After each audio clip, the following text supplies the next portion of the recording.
For centuries, rulers believed one thing about war. If you could gather more men, more guns, and more territory behind you, you could grind your enemy down. Russia brought that logic into Ukraine. But Ukraine exposed something that may change war for everyone. A giant army can still destroy, occupy, and kill on a terrible scale.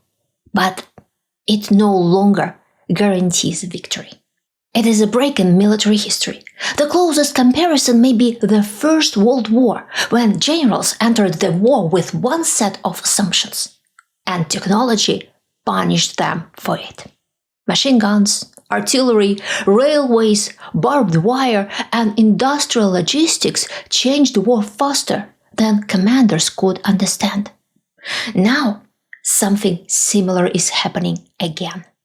The war in Ukraine has not only changed Russia and Ukraine, it has changed how every country must think about armies, conquest, occupation, supply chains, drones, and survival. I am Elvira Bary, a writer born in the Soviet Union. And today I want to look at the war in Ukraine not only as a tragedy of the present, but as a preview of the future, where the giant army is no longer the ultimate answer, and security depends less on size than on adaptation. Here's our roadmap. The purpose of war. How the goals of modern war have changed. The hidden logic of war. Why future wars may begin where law is weak and the global economy is vulnerable. The drone future. How new technology is changing the battlefield. The new expectations of war. Why occupation has become much more expensive. The new concept of security. What countries must do to survive the wars of the future. If you want more deep dives like this, subscribe, like, and share.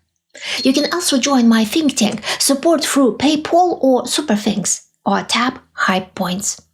And if you are listening on Spotify, follow the show there too. It really helps. Now, let's begin with the oldest question in war. What is war actually for? The purpose of war. For most of human history, war was robbery in different clothes. A tribe raided another tribe for cattle, grain, women, slaves, or treasure.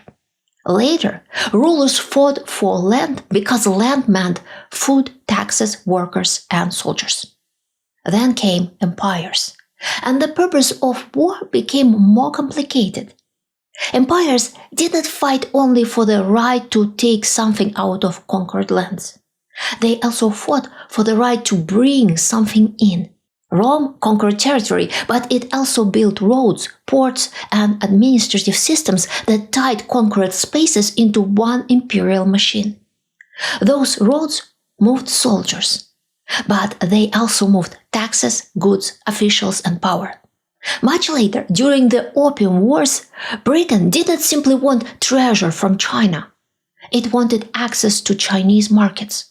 After China's defeat, British merchants gained the right to trade through treaty ports, and Hong Kong was ceded to Britain. War became a tool for opening markets by force. So the price of war changed. It became access and the right to decide who trades, who pays, and who is excluded.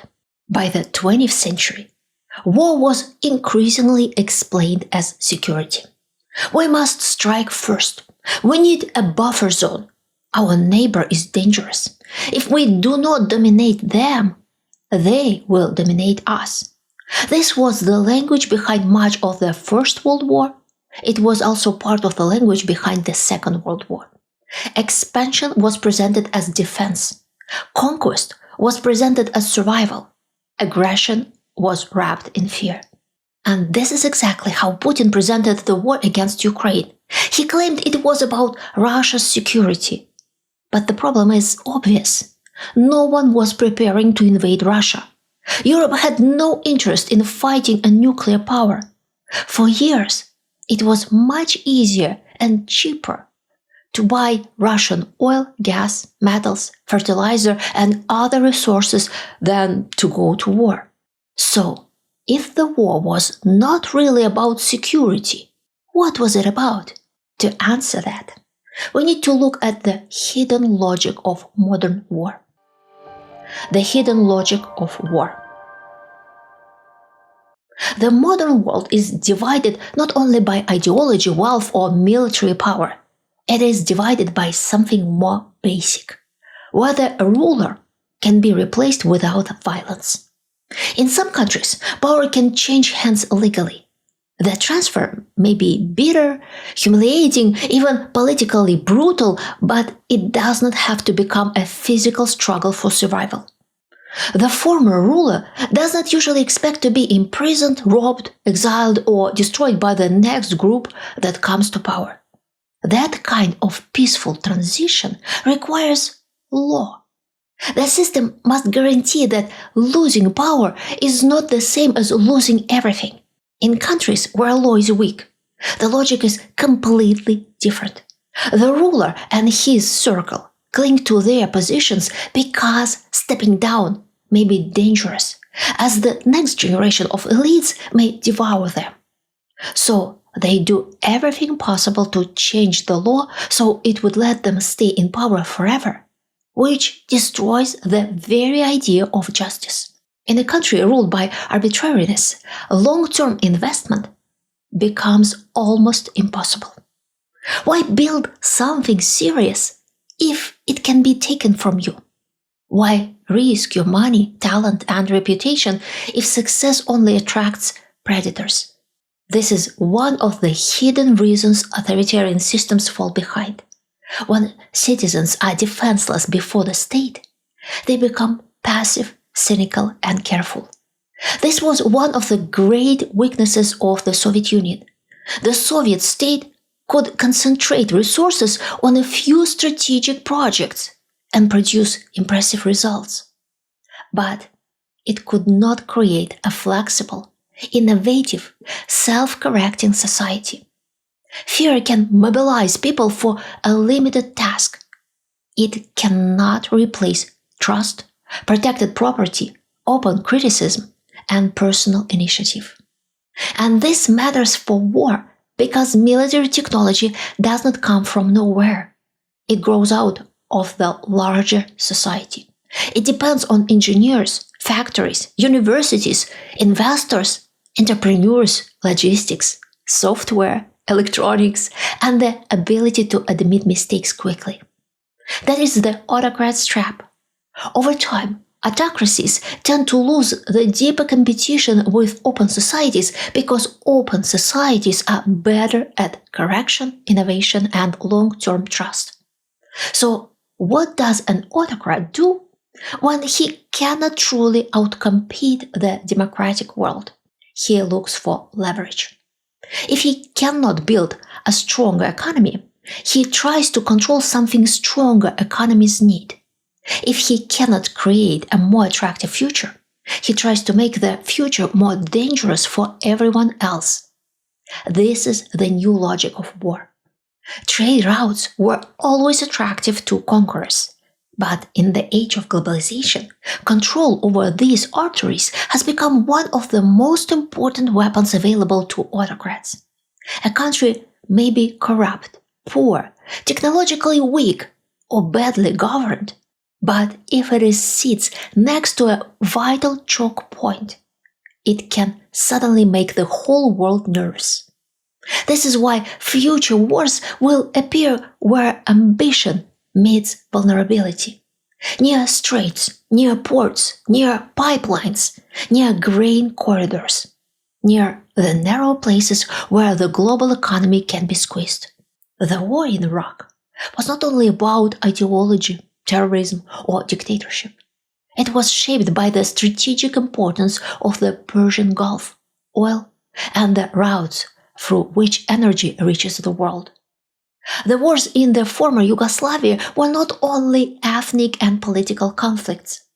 They unfolded in a region that sits between Central Europe, the Balkans, the Adriatic, the Mediterranean, and the corridors connecting Europe to the wider southeast.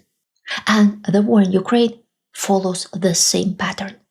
Putin presented it as a war for security, like it was in the 20th century. But in reality, he needs control over the territory through which Russian energy and goods move toward Europe. All of the wars of this type start in the same way. First, the ruler mismanages his own territory. He spends reserves, feeds his inner circle, makes mistakes, loses popularity, and begins looking for new resources. Then he notices a tempting target nearby. And suddenly, the propaganda machine discovers that this target is dangerous, that it is historically ours, that justice must be restored, that the nation is surrounded by enemies, and the war is not aggression, but self-defense. At the same time, democracies often hesitate. Europe, after 2 world wars, has a deep instinct to avoid direct military conflict for as long as possible. The United States is willing to fight only when it sees a clear threat to its own interests, and when the war can be kept far from American soil and fought by professional forces rather than by society as a whole. So the autocrat sees a chance. Democracies have elections. Democracies have public opinion. Democracies have voters who do not want inflation, mobilization, energy shocks, or dead soldiers. And if the pressure lasts long enough, they will tell themselves that one more concession will buy peace. We should look at the bottlenecks of the global economy that lie near aggressive autocracies or unstable regimes. The key question is not simply where there is old hatred or disputed territory. The key question is where control can bring money, status, and blackmail power. The Strait of Hormuz is one obvious pressure point because so much of the world's oil and gas passes through it.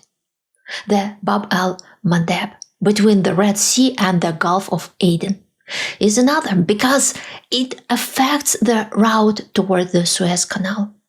The Strait of Malacca matters because it connects the Indian Ocean and the Pacific and carries a huge share of trade between Asia, the Middle East, and Europe.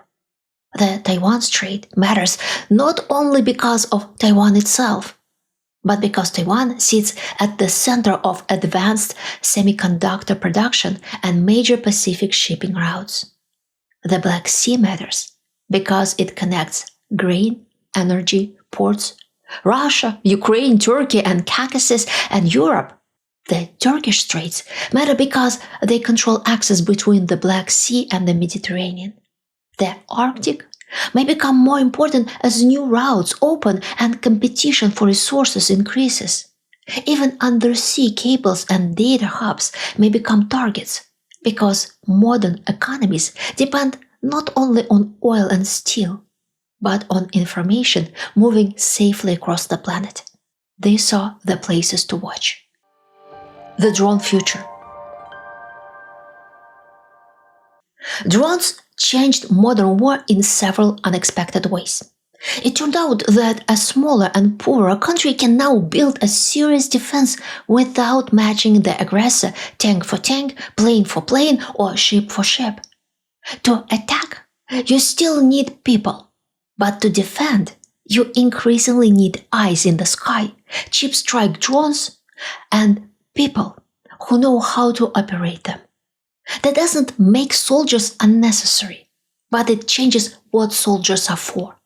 A defender no longer has to meet a larger army with an equally large army in the old way. A defender operating drones can turn the battlefield into a transparent killing zone. This means that expensive military platforms no longer guarantee victory. A cheap drone can destroy a vehicle that took years to design and millions of dollars to build. A large number of soldiers no longer guarantees victory. Poorly trained and poorly protected, they are not a strategic advantage anymore. They are targets. An authoritarian state can mobilize men by force, throw them forward, and call it strength. But if the defender can see them coming and strike them cheaply, mass becomes a liability. More money spent on mobilization, more weapons wasted, more training lost, and more bodies added to the bill. This also changes the image of the ideal warrior. The most effective fighter is no longer necessarily the strongest and toughest man. Now, the decisive skill may belong to a person sitting behind a screen, reading terrain and piloting a drone. This creates a serious problem for autocracies. The logical answer seems obvious.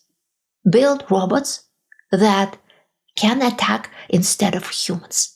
But autocracies struggle with exactly these things. They can give orders, but they are bad at open feedback, fast correction, protected initiative, and honest reporting. And the smartest people often do not want to build the future for a regime that treats them as disposable property. They leave, hide, avoid military projects, or work only as much as necessary to survive. There is another problem. Drones cannot be built entirely from domestic resources, even by a large country like Russia. They depend on global supply chains. Some of the components can be smuggled. Some can be brought through intermediaries or be hidden in civilian trade. This is exactly the world I explore in my upcoming novel, The Snow Queen's Spring. The grey channels, the fake paperwork, the people who move forbidden technology through the cracks. Marika Snegova, president of a powerful Russian company with deep ties to the state, lives with a terrible secret. When the war in Ukraine begins, her daughter Alisa leaves Harvard behind and heads for Kiev.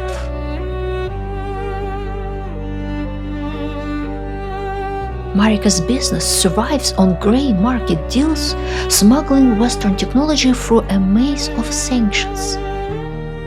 If the truth about Alisa comes out, Marika will lose everything. In Moscow, executives accused of disloyalty don't face courts.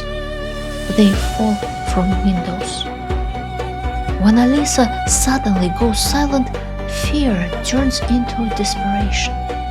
There is no way to find out what happened to her child.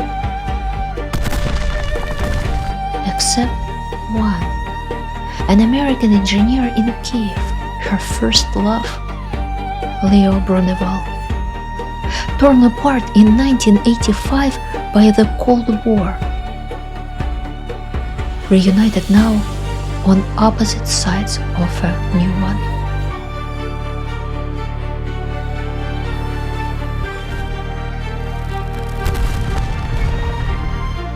The Snow Queen's Spring, a novel about a collapsing empire and the people who don't break.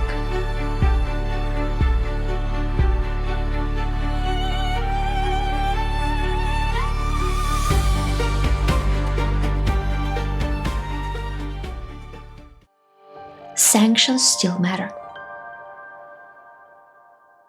They do not stop everything, but they make everything slower, more expensive, more corrupt, and less scalable.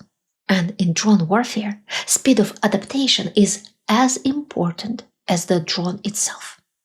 There is also a hidden trap inside authoritarian procurement.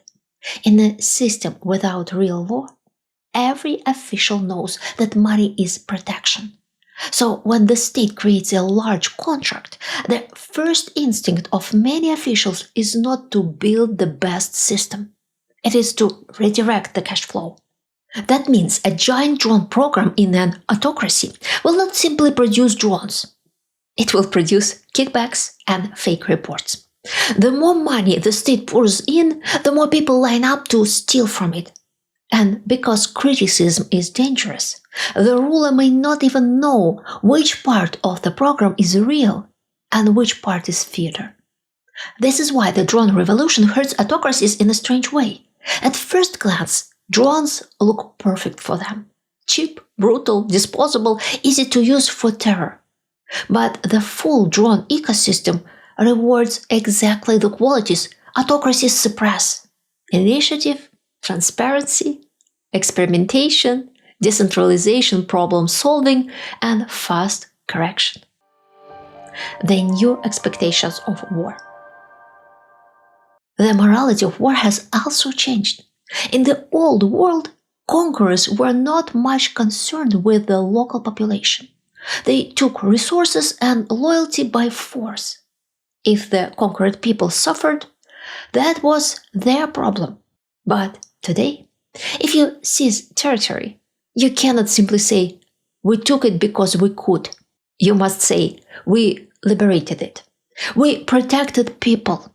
We restored justice." You must bring good, at least on television. After annexing Crimea in 2014, Russia had to pour money into the peninsula. Public sector salaries were raised. Pensions were converted and increased. Moscow built the Kerch Bridge, new power plants, roads, and other infrastructure. The point was not only practical. Crimea had to look like proof that Russia makes life better. That is the trap of modern conquest. You must pay for the victory after you have already paid for the war.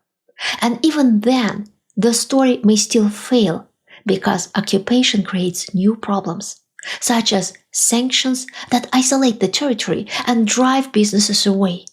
That's how the conquered land turns into a permanent bill. In Crimea, outside analysts have estimated that Russian subsidies ranged from about $1 billion to almost $3 billion a year in some periods. These subsidies made up a huge share of Crimea's budget. And that money did not appear from nowhere. It was taken from mainland Russia. Somewhere in Perm or Samara, hospitals were not built, gas lines did not reach remote villages, and ordinary Russians paid the hidden price of imperial pride. Now look at the territories Russia has destroyed in Ukraine. Mariupol, Bakhmut, Popasna, Severodonetsk. Vast areas with villages and even cities erased. Mines flooded, factories and houses shattered, locals who either fled or were killed. Russia will have to invest billions to make these places livable again. The new concept of security. The best defense against future war is making blackmail unprofitable. If the enemy wants to squeeze a bottleneck, then your job is do not let one bottleneck decide your fate. This begins with energy. A country that depends on one supplier, one pipeline, one refinery, one port, or one grid structure is inviting pressure. The answer is not romantic self-sufficiency, but diversification. Multiple suppliers and terminals, smaller storage facilities and power sources spread across the country, faster repair teams. Ukraine has shown this under brutal conditions. Last winter, Russia attacked its energy system again and again, trying to freeze the country into submission. Ukraine survived because people repaired, rerouted, improvised, and kept going. That is the new definition of strength. Not invulnerability, but fast recovery. The same applies to industry. Large factories are efficient in peacetime, but in war, they become easy targets. Future defense needs distributed production with smaller sites and more 3D printing where it makes sense. Then comes air defense. No country can keep shooting million-dollar missiles at cheap drones forever. That is how the attacker wins the math. Defense must become cheaper, layered, and mobile. Electronic sensors, interceptor drones, decoys, and civilian reporting networks. Democracies should use their natural advantage.